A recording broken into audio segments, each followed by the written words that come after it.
Once upon a time, in a cozy little village called Lavender Lane, there lived an elderly couple named Mr. and Mrs. Hargrove. They were known throughout the village for their loving bickering and playful teasing. Mr. Hargrove, a retired baker, always teased his wife about her fears of strange things, and Mrs. Hargrove, a retired teacher, always hummed sweet tunes to calm his grumpy moods.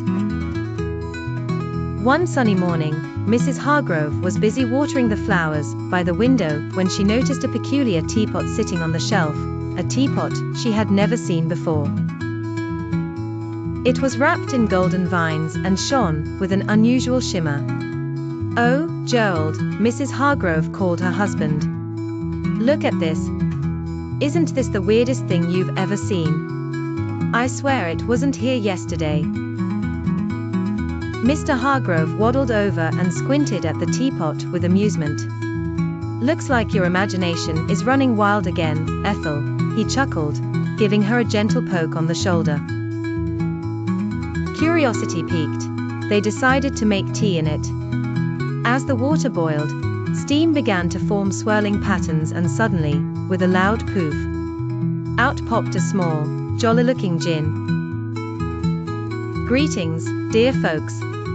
I'm Jingo, the gin from this splendid teapot," he said with a twinkle in his eye. "I can grant you a single wish.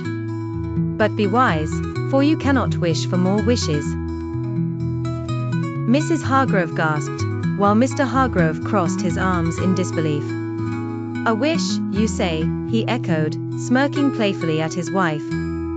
"How about we wish for endless peace and quiet?" he jested. But before Mrs. Hargrove could respond, her eyes lit up excitedly, and she whispered something into Mr. Hargrove's ear. He paused, smiled warmly, and nodded. "Jingo, we wish for a day where we can relive our first date in the park," Mr. Hargrove announced.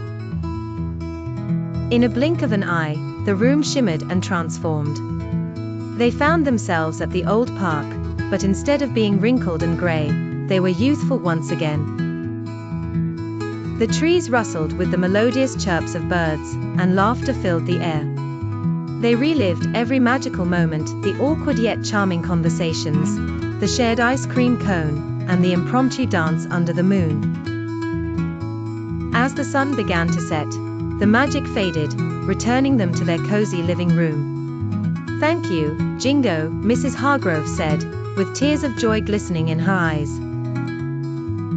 "A delight to serve," the gin replied, disappearing into a puff of glittery smoke. From that day forward, Mr. and Mrs. Hargrove treasured their time together even more, knowing they held their own magical love story within their hearts. Their story was narrated by an unexpected visitor on a perfectly peculiar day.